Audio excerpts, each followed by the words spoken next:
And I learned something in that successful people feel totally different about risk than you do. You are as a new entrepreneur, you are in wealth creation mode, you're risk on. Anybody who is successful and has been successful for 5 or more years is in a totally different mode. They're in wealth preservation mode. Hey, I have this money, I have this nest egg.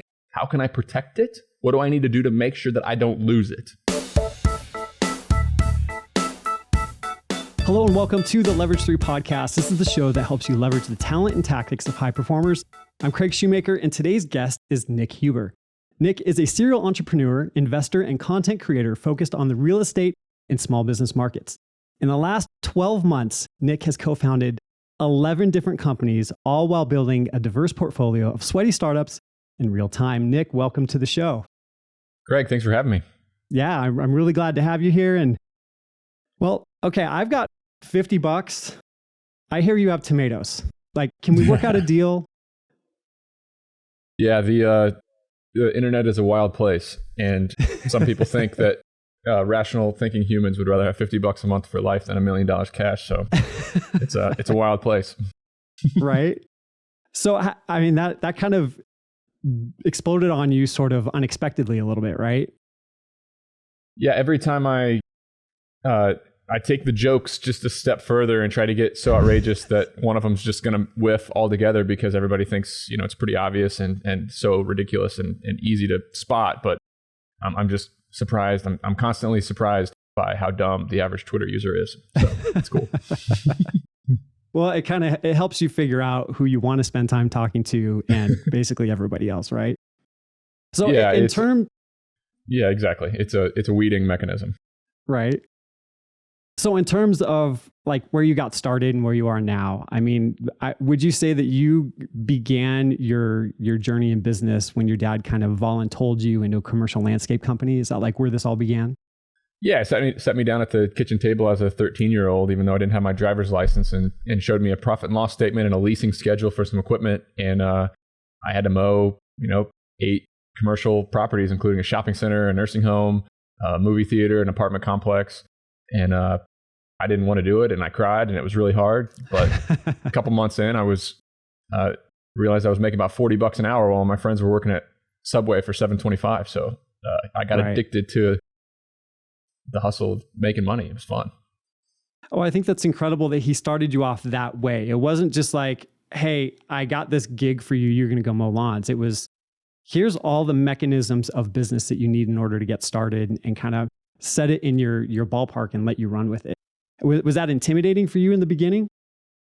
Yeah, I mean, I was a kid. I was, the emotional stability of a 13-year-old. So I got out there mowing my first lawn, and it was, 90 plus degree Indiana heat in the summer. And I was just used to sitting inside, twiddling my thumbs, playing video games or doing whatever when I was that age. So I got out there and mowed a lawn without picking up the trash first, and 35 pieces of trash turned into 35,000 pieces of trash. And my dad pulled up and told me I had to go pick them all up. And I spent the next 3 hours picking up individual piece by piece because I was mowing over full paper McDonald's bags with half-eaten food in them. I was just chopping them up. So I learned pretty quickly that you got to be tough. And he didn't let me quit. I cried and I said I didn't want to do it anymore. I was like, this is absurd. I'm 13. And he put me in the truck, cranked up the AC, put an ice towel on the back of my neck and said, Nick, you can quit, but you're going to finish this for the next 3 months. And you're going to finish the summer. We'll find somebody else, in November when the grass stops growing. But you got to stick it out till then. I'm sorry. And I threw a fit and I finished it and kicked and screamed. But, when you go to college with $40,000 in your bank account, that's a little bit different than most, 17-year-olds. Yeah, that's huge. So would you say that your entrepreneurial journey started when you ended up basically firing your mom as your driver and taking on someone else? Yeah, she was charging me $10 an hour, but she wasn't doing anything but sitting in the truck. And I realized really quick I could pay somebody $15 an hour back then in 2004, and I had 2002 actually. I could pay somebody $15 an hour, and they would show up with their mower. If I put fuel in their mower, they would drive my truck. They were old enough to drive. So I hired a junior in high school who was 17, when I was 13, and he was making $15 an hour to drive me to town and mow grass. So yeah, it's a pretty abnormal story. That's for sure. I look back, even just talking about it right now, it sounds pretty ridiculous. 13-year-olds now aren't allowed to have phones or go outside and play or go knock on their neighbors' doors. And they're kind of in the bubble, in the protection bubble of their parents. And my dad had me on a 52-inch zero turn radius mower, crossing 4 lanes of traffic as a 13-year-old. It's pretty crazy. Yeah. Yeah. Your parents and your dad, like doing that, like what an incredible gift to be able to do that. And it's interesting because you look at the landscape of social media and you talk about 15-year-olds being in that bubble, but then at the same time, like you'll see people on social media, they're like, I'm 13 and I've got this solopreneur business and I'm just crushing it. And I'm just like, here I am feeling like I have to compete with you and you don't even have a driver's license yet. Mm-hmm. Yeah, it levels the playing field, that's for sure. I mean, just the brilliance of you look back at the tech titans and when they got their start, and Zuckerberg, making deals to cut out the Winklevoss twins when he was, 20 years old. That's pretty insane. That's insane stuff. Yeah, it is. Yeah.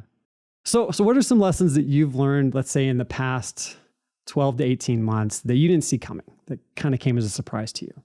One thing I've changed my mind on, I guess, and I have this little sticker on my bathroom mirror every morning when I wake up to brush my teeth. It says, change your mind about something today, because I know that as I get more successful, as I hire more people, as I make more decisions or, have failures and wins, I will, get more and more entrenched in my own opinion and kind of, and especially since I'm on social media with 300,000 followers and people hanging on to my every word, I can pretty quickly kind of become my own God and think that everything that I say is true and that I need to tell all my employees exactly what they need to do. And if they contradict me, tell them to just, shut up, sit down and do the work.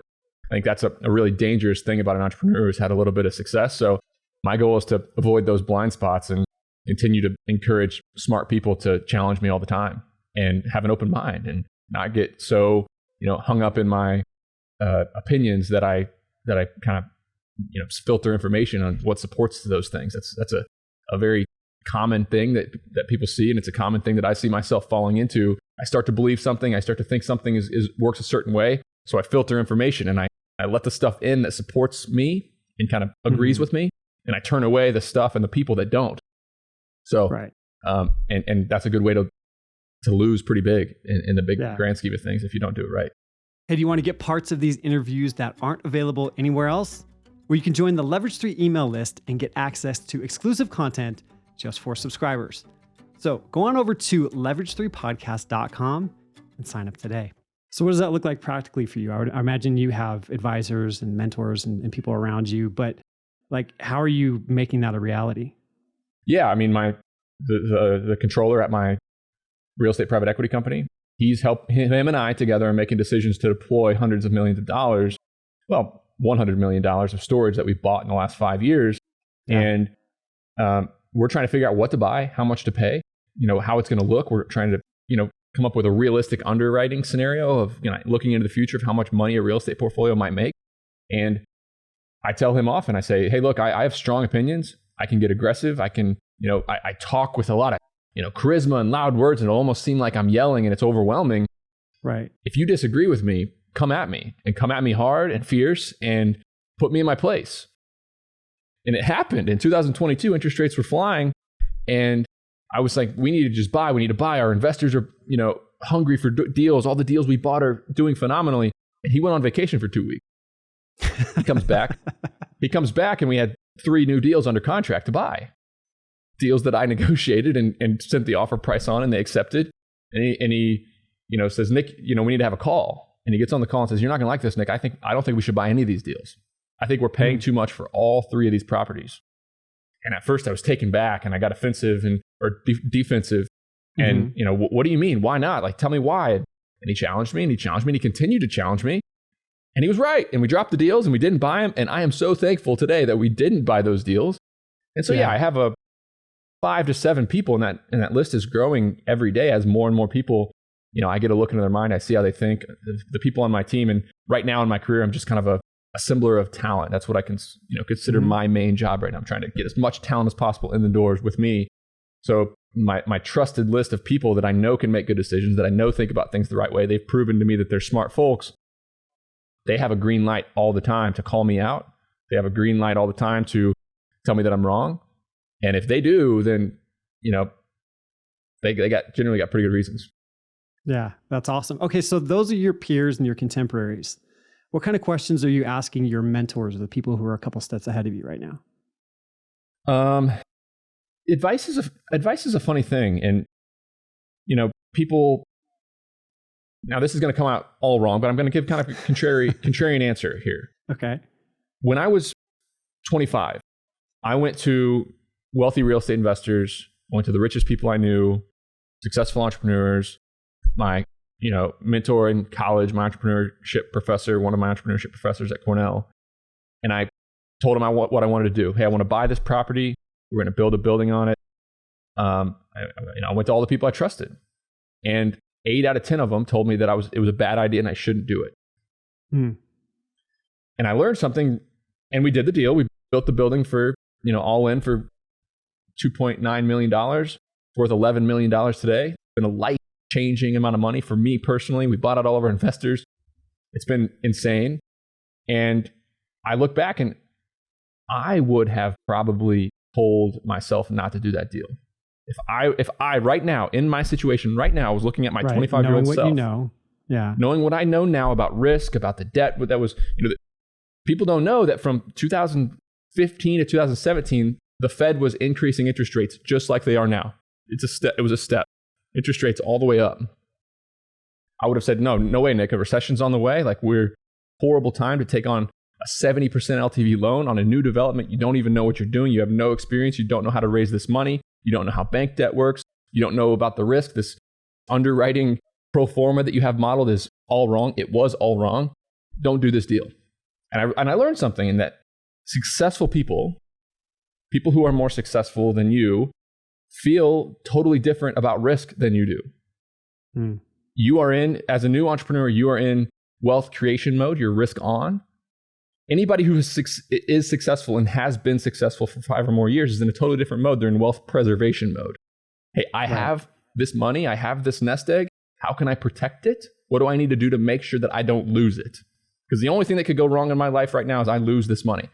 That's my situation right now. Like, I'm in that situation all of a sudden. Hey, we bought $100 million worth of storage. It's going really well. My businesses are thriving. My personal balance sheet has exploded. What can I do to not mess this up?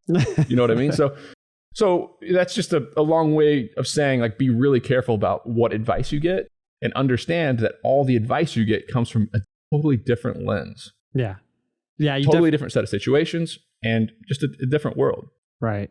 Yeah. That context can be completely different. And so I guess it's interesting. Maybe we should be looking to get advice, get experience from people who are at all different stratas. Like, not only saying, like you're saying, look at someone who's 2 steps ahead, but they also have perspective and experience that, is only achieved through what they've done. And this is a really tough, I'm kind of speaking out of both sides of my mouth now, because you go to your people who are in your exact same situation and you say, hey, should I buy this building? Should I build this storage facility? They'll be like, Nick, what are you talking about? I have no freaking idea. Like, what? Right. Why are you asking me? Of course I don't know. There is no answer. So get advice from everybody. Like, I'll get advice from my 83-year-old, grandfather who never took a risk in his life and built an amazing life for his kids, who then built an amazing life for my kids. And I'll get advice from successful folks, and I'll get advice from the person sitting at the bar with me on a happy hour that I'm just chatting with. Right. And I'm filtering all that advice through the lens at which it's coming from. Obviously, Ray Dalio talks about, like, weighting the advice based on what the person has done. Obviously, if I'm talking to a billionaire, I'm going to weight that advice a little heavier than if I'm talking to a homeless person on the side of the street. Right. But I'm not too stubborn to know that everybody can't teach me something. I need to look at it with an open mind. I'm filtering it. The information's coming in. I'm using my bullshit meter to filter what works, what doesn't, what makes sense to me, what I think I could apply to me, and kick out the rest. People talk about business books all the time. I'm reading all these different business books, and I'm like, okay, well, what are you taking from it? Like, what are you applying to your life? Are you doing the work to apply the principles, the structures, the decisions, the situations? Are you doing the work to apply that stuff to your life? You can read a book, and if you agree with the entire book, you're reading a book the wrong way. Because not every book, every sentence in every book is going to apply to you. You're filtering information. You're not just highlighting, oh yes, highlighting, oh yes, highlighting, oh yes. You're like, oh well, this situation was a lot different for this person. How does it apply to me? What were the different variables? How do they think about risk? All these different things. Yeah. Okay. So on that real estate deal, why were you right? And why were the 8 out of the 10 people wrong? Like, what was it about how you executed that allowed you to pull it off? So I think to do anything really well, you need entrepreneurial. To build a big business, a good business, to make millions of dollars, you need 3 things. You need operational chops. Number 1, that's the most important part. You need to actually be able to run a company, to manage people, to hire, to fire. And real estate is a small business. Like, people think real estate's passive. No, it's a small business. You're running a small business just like everything else. It's a small business disguised as a building. So number 1, you need operational capital. Number 2, you need a network. And number 3, you need, money, cash capital. And we had all 3 of those things because we had grinded and built a company and built a personal balance sheet. We had $500,000 of our own money. Mm-hmm. We knew how to manage. We knew how to hire. We knew how to delegate. We had experience with it. Obviously, we had a lot to learn. And then we pounded our network to get out and find some other investors to go out and do some things. And because we had the other 2, the network kind of followed those. The network's always last to come. You get the operational chops, you get the experience, and you get the personal capital, and then the network kind of flows after that. But we had all 3. And once we got that building open, we just ran a good business, and we kept the property clean. We answered the phone in the middle of the night. We rented units. We did what we needed to do to make that deal work. Yeah. Yeah. Okay. So now you're in a position where you are a co-owner, seed investor. Like, I don't know exactly how it plays out in 11 different companies. So does that include? And just to clarify, not all of them are started in the last 11 months. I think it's 6 or 7 in the last 11 months. Bolt Storage is from 2017. Support Shepherd, I'm a partner in. That was 2020. Right. RE Costeg's over a year old. So all these companies are varying levels of when and how they were started. Yeah. But I'm a founding partner in 10 of them. Okay. Support Shepherd, I came on after it was started. The rest of them I founded with operational partners. Bolt Storage, I was the operational partner. Me and my business partner did it. But the rest of them that I'm starting now, the business brokerage, the web development, the SEO, the pay-per-click performance marketing, the cost seg, the performance or the property and casualty insurance company. Right. All those I'm starting with specialists. I'm finding people who really know that business. They know how to build teams, and I'm getting them into my company and testing a lot of what they can do. Because if you notice, all these companies, I actually need those services myself. Right. I'm getting in, I'm testing them, I'm seeing if they're legitimate. I'm kind of doing the interview process while watching them work. Mm-hmm. And then we negotiate a deal to found a company together, and it all kind of trickles down. It all kind of trickles down from the personal brand. Okay, so many different directions I want to go with this. First of all, like you have the opportunity to work with a lot more operators than, say, most people do. I mean, like, there's other people who do the types of things that you're doing, but you're seeing it daily in a different way. So what separates a good operator from a great one? Delegation, period.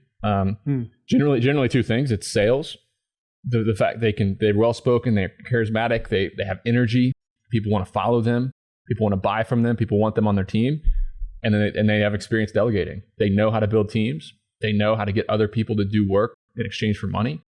And they can build an organization that way. So the best operator in the world, in my opinion, is a master salesperson and a master delegator. And when it comes to delegation, if we break that down a little bit further, there's 2 levels of delegation. There's step 1 is just tell somebody else what to do. That's delegating tasks. And a lot of businesses can grow to 5, 10 employees and millions of dollars of profit a year sometimes, with one person making the decisions, the owner, the person, and everybody else doing tasks. Right. Well, the big thing, if you want to grow a company that can make money while you sleep, or grow beyond you, or scale up to some degree, you have to be able to do the second level of delegation, which is decisions. You're delegating the ability to make decisions to your employees. And that's the uncomfortable, hard part that comes after a lot of practice and uncomfortable situations and, right. and failures and so on. So do you see people are held back by this? Is it communication skills? Is it ego? Is it inexperience? I mean, all of it. Like, what do you see? Held back? You mean delegation specifically? Yeah, how people held back when people struggle with that aspect of it, what's holding them back? Delegation. The funny thing about delegation is that there's absolutely zero practice in life. You don't get any practice delegating in school. Your English teacher's not going to tell you right. to go find somebody else to do your paper for you. Right. They're not going to do that. You don't get any practice in sports. Your coach is not saying, hey, here's your workout schedule. Why don't you go find somebody else to run these circuits for you and lift these weights for you. Right. You just get zero practice. It's totally uncomfortable. There's no practice even in college. So the art of managing other people and telling what other people to do is a extremely rare skill that comes one way. It comes through practice. It's not a science. Delegating is not a science. It's an art. It's a muscle. Your ability to delegate is a muscle, and the only way to get that muscle bigger is to practice. So I practiced when I hired that 15-year-old to get in my driver's seat, and I told him what to do. Right. I was super uncomfortable. Then at my moving and storage company, it was movers and drivers and warehouse people. And then it was, delegate the marketing to an actual marketer, let them start to make the decisions, do whatever. And like, if you want to build muscle, if you want to lift weights, are you going to watch the new Arnold Schwarzenegger show on TV and build, spend a bunch of time building a spreadsheet and, make your plan and study the muscles and study the human body? No, you're going to go to the gym and pick up the weight. That obviously worked for me. I mean, that approach, you can tell it's paid off. There's varying levels of all this stuff. You know what I mean? So right. none of us are experts, but I just think that there's a lot of analysis paralysis. Like there's a high correlation between brilliance, a very smart person, and their drive and desire to become an entrepreneur. Right. And when you get really smart people, they're data oriented. They want to have the data. They want to have a cause and effect. They want to see the inputs before they make a decision and output. But in business, there's no way to make decisions with complete information. Right. Ever, especially at the beginning. Yeah. Largest companies in the world, Fortune 500 companies, they have CEOs that are making decisions on incomplete information. Now, the better the data is, the better the decision can get. And obviously you test and you iterate. But when you're making decisions early on as an entrepreneur, especially when it comes to delegation, there is no playbook. There's no turn the page back 3 pages and find the answers in the textbook like you're studying for a high school exam. Right. So what you have is a lot of these brilliant folk who are very, very, very competent and high IQs. They just get overloaded and it messes with your brain when you got to, for the first time in your life, make decisions sometimes without any information. Right. Without anything. I got very, very little information. We know there's 100 factors that are going to affect this. I have data on 2 of them, and I got to make a gut decision. Yeah. Nothing harder than that. Well, and so that kind of plays into the next thing I want to ask you. Like, you tend to have this history of I don't know. Would you say you're more of a buyer or a builder when it comes to your acquisitions and your partnerships? Right now I have a competitive advantage in that I have access to phenomenal talent through my network. That's an underrated part of Twitter, in that, yes, everybody knows I have the customers. I have distribution. I can sell to my audience that's on Twitter. Right. Yeah. 450 million people every 6 months are going to see my tweets. 3,000 are going to listen to my podcast. 100,000 are going to listen to, read my newsletter, and 500 people a month are going to pay me for something. Right. The distribution funnels its way down to actually getting money from customers. Right. What people don't understand is that people are seeing what I'm building, and I'm building in public. I'm sharing everything. And so I have a lot of high caliber people, operators that I never would have gotten to meet, that are bought in. They know what I'm up to. They see the power of the distribution. They see the power of the personal brand, and they want to come work for me and work with me and help me build, because we both can, achieve more if we're working together. So I think I'm to answer your question directly, I'm more of a builder right now. Okay. I'm starting companies, but I know that the evolution for me over the next 5 years will be the shift from building from the ground up to buying companies, installing competent management, making a few tweaks, and letting those companies grow. That's kind of where I see my trajectory going. Okay. If I can do it well. Yeah, because I was thinking, like, there's so much operational inertia you have to overcome to start something from the ground up, right? Mm-hmm. And you have positions spread out through 11 different companies, and obviously Bolt Storage and in your personal brand, I would imagine, gets the bulk of your attention. And so, I was just wondering if there was a strategic calculus that you were doing, saying, okay, well, I'm going to work with these people to go ground up. Because I've heard you talk about the cycles that people go through. The first 2 months is awesome. Then you get to the 3 and the 6 months mark and things just go nasty and bad. And then once you get over that hump, you're kind of there.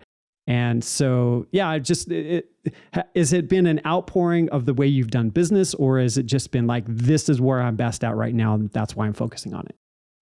Operational inertia is a great word. Starting a company from nothing is very, very hard because a company is a snowball and it gets momentum and it starts to build upon itself, and you're starting with nothing. So packing that initial ball together and getting the core team to build a service, to offer that service, to bring in the customers, you don't have a chicken or an egg. Like is it a chicken or an egg problem? You have neither. Right. You don't have the customers and you don't have the people to offer the service. If you buy a company, you have the people to offer the service, and you have the customers, you have them both.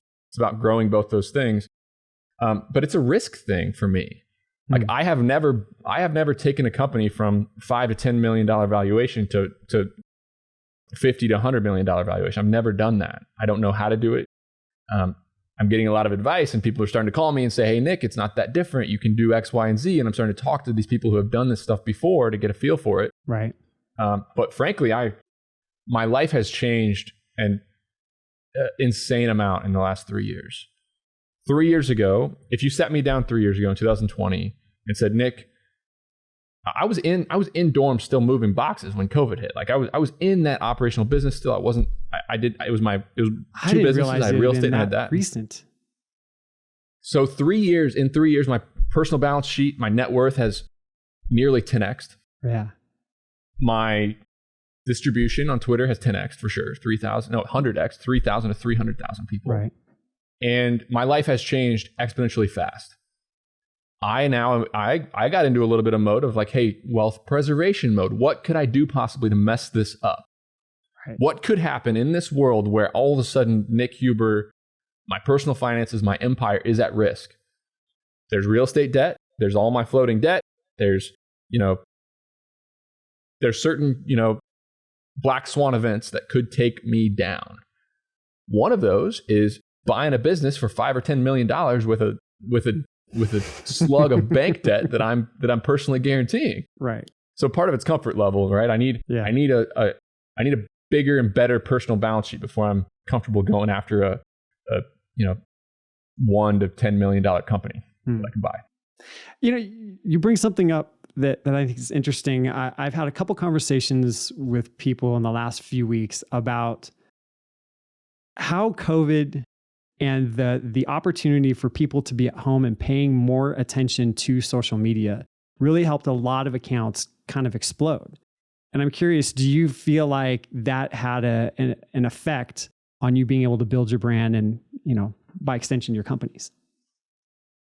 I don't know if I agree with that statement. I mean, look at the NBA. The NBA, the ratings fell off a cliff when COVID hit and everybody was sitting at home. People didn't watch the games for some reason. Right. And there's a full generation before me that are way bigger than me. I'm talking about the Ty Lopez, the Tony Robbins, the Grant Cardones, the influencers, the Tim Ferriss, the influencers way before me that are way bigger. You can go back even further to the sales guys that everybody knows about and quotes and Zig talks Ziglar about. Even Warren Buffett, how the ultimate personal brand is Warren Buffett. Are you kidding me? Like the way he sits in front of a microphone and talks and rips these little zingers and sound bites, and he is the ultimate brand builder. So I don't know that it's a new phenomenon. And like a couple communities developed and thrived on Twitter for sure. The real estate Twitter, the small business communities, but it's a relatively small part of the world. Like I walk around and do whatever I want in every town, and rarely do I have anybody know who the heck Nick Huber is. Right. Yeah. I would imagine that would be strange if that did begin to happen on a regular basis. So, all right, I want to talk about a couple of your actual companies. This might be a silly question, but I want to talk about RE Coseg for a second. I know you've done the elevator pitch on this a million times, but just in case someone's following along and they have no idea what this is, kind of tell us a little bit about that company. It's a hard pitch. Yeah. I tell my friends on the golf course that it's an engineering firm for real estate investors, and 99% of them don't ask a follow-up question because they know that they're. But a cost segregation. A cost segregation study is a is a way to build a depreciation schedule for an asset that you buy that is a building. Right. When I buy a computer mouse, I write this off as a deduction year one, $12.99 or $29.99. It goes right in my books as a deduction. Year one, I write that off against my taxes as a deduction. When I buy $1 million building, a self-storage facility, the IRS does not let me go and give them a receipt for a $1 million building and deduct it from my taxes. They don't let that happen, unfortunately. But there are parts of that building, so it's deducted over a 40-year time frame for a commercial building. But there are parts of the building that are different.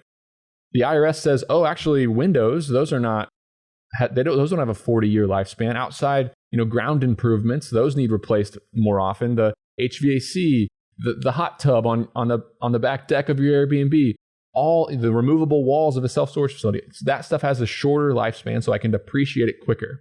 Meaning, I need somebody somewhere to come in, an engineering firm, to pull this building apart and tell me where the costs are.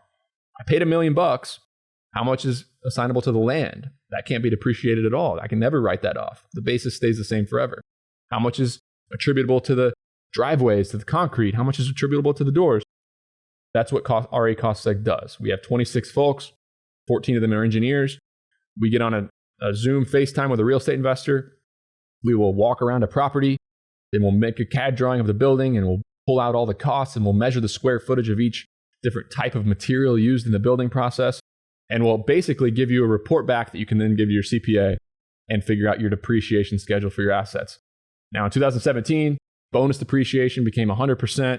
And a lot of the stuff that had under 15-year lifespan in the eyes of the IRS could be depreciated year one. So we pull that stuff out, and it's generally 10 to 30% of the purchase price of this bonus depreciable, shorter lifespan stuff. And so it's super high value, super high leverage to do this work for real estate investors so that they can deduct their asset quicker and get more tax deduction. Okay. It's the best I can do. Wow, it's great. I mean, yeah.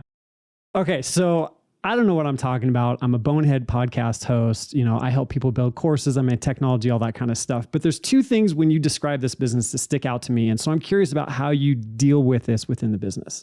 So number one, you have that law that was passed in 2017 that changes the rules that allows you to do this at scale for a longer period of time for buildings. And number two, you have this competitive distinction of being able to say, instead of sending someone out to do this in person, you're going to give someone a tablet, smartphone, whatever, they're going to do it in FaceTime and make that happen. So number one, what's stopping your competitors from using FaceTime and just meeting you at the gates for that competitive distinction? And how do you guard against changes in laws when you've built up a business based off of these conditions? Yeah, everybody loves recurring revenue. Everybody loves long-term sticking power of a business. Everybody loves, scalability and, just long-term security of a company. Mm-hmm. What I love is founding RE Cost Seg 12 months ago, and it's a $10 million company now, if you value it at 5 times EBITDA. So yeah, there's downsides. Of course, there's downsides. The downsides scare off a lot of other operators. They scare off a lot of people. Oh, I don't ever want to do cost segs. There's huge risk when it comes to, the tax code. But bonus depreciation has gone up, it's gone down. And what happens is just the value, the purchase price required to make a cost seg worth it moves. If you're buying a $10 million building, a cost seg was worth it if there's no depreciation, if there's no bonus depreciation at all. Yeah. So these studies have been around forever. And it's just like that original storage business that we founded where we watched our competitors walk around with clipboards. They were walking around with clipboards, marking clipboards when LTE iPhones with Google Sheets were available. Right. Why are people not always on the cutting edge? I don't know, but that's what entrepreneurs do. Like I'm not going to come in and shake up and revolutionize an industry and try to take out taxi cabs with a new app where you click and order a car. Right. I'm going to just make a business that exists a little bit better and more efficient. So while our competitors are charging $3,000 and $5,000 for cost segs, we're charging $1,000 and $2,000 for cost segs. And you're making it up on volume. Yeah. And we're making it up on volume. And we have engineers hired in Colombia, not only, some engineers are in the States, management teams in the States, but yeah, we're innovating in a lot of ways in that business that makes it a a very attractive product for our customers. And it shows. Right. I mean, we're coming up on 1,000 cost segs that we've done. And we started the company in May of 2022. Yeah, that's incredible. That's incredible. Mm-hmm. So let's talk a little bit about this worldwide workforce. And you've talked about this a few times on other shows, but just tell me a little bit about some of the stories that you've been able to have firsthand encounter of the fact that people's lives are changing because work is being more globally distributed. I have a theory that in the United States, people's lives are getting so good, and there's just such a vast quality of life improvement that there's simply not enough people in the United States to do all the work required that the Americans need, basically. In America, we need all this work done. We're already having trouble with labor when it comes to maintaining and building and cleaning our physical world. But we also have a lot of tasks that are, jobs that people don't necessarily want or need or are trained to do that make Americans' lives better. And they can be done from the other side of the world. And Fortune 500 companies have been doing this for 15 years. Since the internet, since T1, line was laid all over the Philippines, right. The companies have been doing this. Small businesses, it blows people's mind when all of a sudden a small business can use one of my firms, supportshepherd.com, to find an employee that speaks great English, that's loyal, that's hardworking, that's competent for $5 an hour in the Philippines. And all of a sudden, instead of having two $50,000 a year call center employees that are, at their houses in North Carolina and Chicago, for the same exact price, I can have seven or eight trained reps, and I can have 24/7 call support at a self-storage facility. It's mind blowing. It's mind blowing. So I hired my first employee overseas in 2021. And on the interview, Support Shepherd brought me 3 candidates. I hired all 3 of them. I was blown away. Hold on. I can get these people for $5 an hour. Come on in. Let's go. We're doing this. I'll find stuff for you to do. And true entrepreneurs, we know how hard it is to find people who want to work, let alone are skilled and, care about their job and don't complain all the time and call you every 6 months for a raise and take, 6 sick days a month. So it's just it's part of my flywheel, right? Every company that I start has the same playbook. They're customers of each other. Every company is going to use WebRun to build its website. It's going to use AdRhino to run its ads. It's going to use Bold SEO to start the link building and domain authority. It's going to use Support Shepherd to build, its team over in Latin America and in the Philippines. So it's the same playbook. People are like, Nick, how are you starting 6 companies all in the last 8 months? Well, they're not all that different when you really think about it. Mm-hmm. They got a website, they got a CRM, we're using Airtable, we have a Slack set up, we have email addresses set up for the teams, we know how to take payments, we set up a Stripe account, we have the same online banking platform where I'm looking at all of them, we have the same recruiting firm that finds our employees, we have the same, the synergies are real. So So what do you do when there's conflicts? Because I know, I'm forgetting the name. So your web development company, obviously they do web stuff, but then AdRhino does some web development stuff. So when you have companies that have different needs, are they just basically bidding out to them like they would anyone else, but they're looking to them first, or how do you handle that? Yeah, we have a rev share and referral network internally. And actually every company does different things. So AdRhino will do Google ad management. They're advertising, they're managing ad spend on Google and on Facebook, Instagram, across social media, Bing, and so on. They're doing retargeting, email campaign, marketing is coming. So that company does the marketing oversight. WebRun does web development, but it also does SEO work because SEO is half structure, half link building. So Bold SEO, all it does is build links. Bold is going to build links, backlinks to raise your domain authority because that's still, depending on who you talk to, it's still 60 to 70% of SEO. Get your site structured the right way, and then build links because Google recognizes and ranks higher websites that are linked to by other high authority websites. Right. So yeah, it's a lot of synergy. Cool. All right. So when you're looking at operators again, what concepts tend to elude people? So we talked about delegation, but and that's kind of their superpower. But what do you see as blind spots that people have as they're trying to build and run these businesses? you always have a fear of just there's one of two ways that an employee can let you down, or a partner. There's one of two ways. Number one is a competence way. Like they're literally just not good enough at their job. They're not doing their job. They're not adding the value required in the partnership or the employee company relationship. And the second problem is a moral dilemma. Like they are not morally acting the right way. They're untrustworthy, they're lying, and they're stealing. Every single problem when it comes to people, and there's an argument that every single problem in the world is a people problem. Definitely every problem in business is a people problem, and they all come down to one of those two things. Period.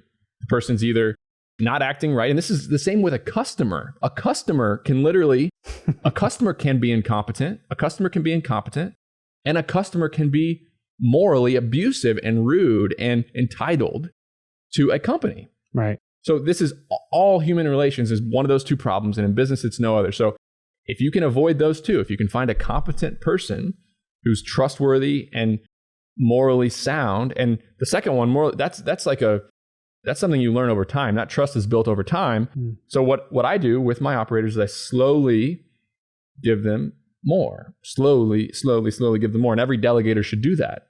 You hire an employee, they come to you with problems. Instead of just saying, get out of my way solving this problem, I'm going to ask questions and get a look into their mind. See how they think about problems, see how they think about decisions. And the whole time, A, I'm delegating the decision back to them so they have to go do it and it's not my problem anymore. But B, I get a look into the mind of that employee and I get to start thinking about how they think about things. Right. And that's the most valuable part. It's like not only do I start to delegate and those people start to do work for me, but I also get to judge that employee. Like, hey, how are they thinking about this? They're talking to me. How are they thinking about it? How competent are they at making decisions? How likely are they to make future decisions well? Oh, they're doing pretty well. I'm going to give them another one. Give them another decision. And okay, yeah, they got one bank account access. They can access one of my bank accounts with $33,000 in it. Okay, so morally, that's my risk. That's my risk morally when I hire an operator. Funding every bank account with 30 to 50 grand. So if they're going to try to rip me off, that's about all they can get.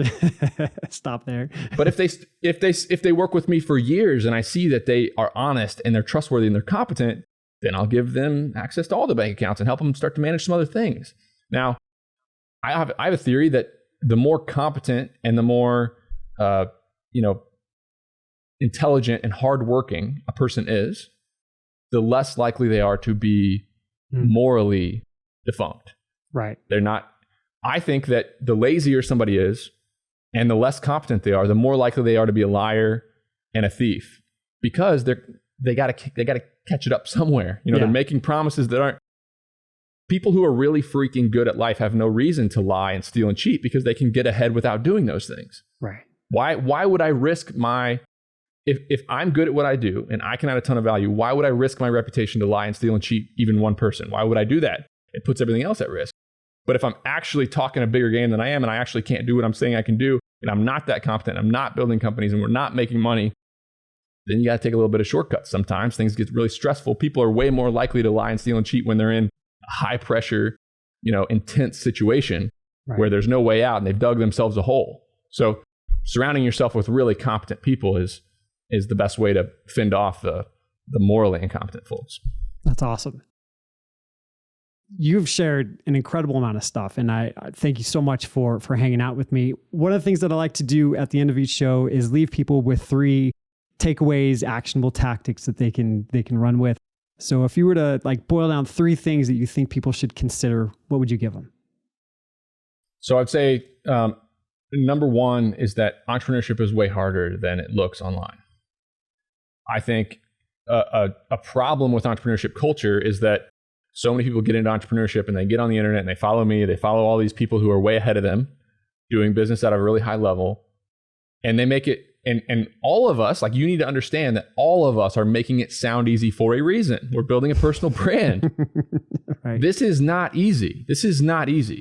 As an entrepreneur, you're in uncomfortable situations all the time. Those uncomfortable situations when something crazy happens at work, something bad happens at work. Oh God, this is going to cost the company money. What do you do as an employee? You pass it up the chain. That's right. The bigger the problem, the more likely it's going to go all the way up to the chain to the person who owns your company. Right. And it's their job to solve it. So yes, the person who owns your company might live in the $3 million house. They might hang out at the golf club, But when the big problems come, they are responsible for the actions of their company. And that's a scary, scary place to be when a lot of stuff goes wrong and nobody on the internet talks about the stuff that goes wrong. Nobody talks about having to lay off a partner or lay off an employee who was your childhood best friend and stood up in your wedding 4 weeks earlier. Nobody talks about him crying in your arms because he doesn't know what the hell he's going to do. Nobody talks about that side of entrepreneurship.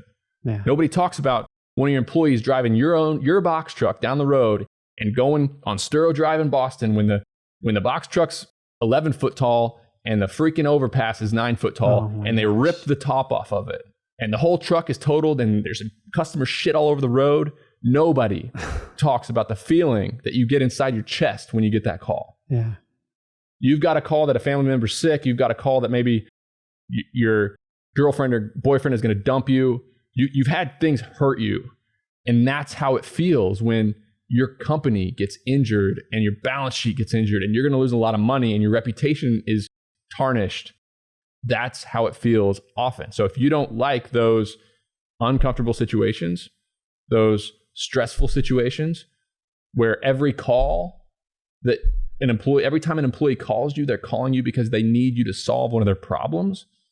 If you don't like that situation, then entrepreneurship is not for you. You talked to me 5 years ago, everybody should be an entrepreneur. It's for everybody. It's the path to financial freedom. And that's what social media influencers do. They get online and they say, everybody should be an entrepreneur. It's so easy. Take my course. I'm going to teach you how to make this money. It's unbelievable. Nobody talks about the hardship. Nobody talks about how difficult it is to own a company. So understand that and understand that you can use a lot of these things, a lot of the delegation, a lot of the management techniques, and a lot of the other things to make a lot of money for a company.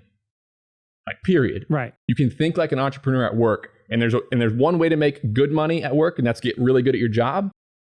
The only way to make phenomenal money at work is to make other people good at their job. Right. If you can manage other people, you can get phenomenally wealthy working for somebody else. And when the big problems happen, you pass them up the chain. That's not a bad option for a lot of people. So that's a long way of saying this stuff is a lot harder. This stuff is a lot harder than everybody makes it sound and seem online. I'll just give one more because we're running out of time. Yeah. Start really small. If I was hanging out on Twitter when I started that moving and storage company, making $300 a day by working my butt off hauling boxes up and down spiral staircases on Bay Street Road at Boston University, Bay State Road. If I was on Twitter following people who were making multi-millions of dollars, I never would have made it. I'd have tried to skip steps. I would have gotten disheartened and I would have given up and I'd had to go get a job. If you try to start entrepreneurship on third base, it's a sure way to fail. We're all following entrepreneurs online again. We're following them all that have made it and they're rich and they're successful and they're flying around their airplanes and they're having fun. Right. If we try to start there, or if we even if we try to skip steps, people don't understand it's a 10-year journey. Business is about momentum. If we try to skip the steps and we just constantly looking at this massive goal, we're setting these massive goals that are unattainable, and we're idolizing Elon Musk and Steve Jobs that tell us, oh, it's all about hiring amazing people and having an amazing idea. That is the most, unapplicable advice that an entrepreneur can get when they don't have any capital, they don't have any experience, they don't have any network. You're building those three things. Your first business is a lot less about money. It's a lot less about changing the world. It's a lot more about building the experience, building up your personal balance sheet, getting some money in the bank, and building a network of people who know how to operate companies, people who could work for you, people who could invest in you. So start really small and understand that business is about momentum and it's a 5 or 10 year game. The first 7 years in business, I didn't have a whole lot to show for it, honestly. Took a lot of risks, solved a lot of problems, and dealt with a lot of stress.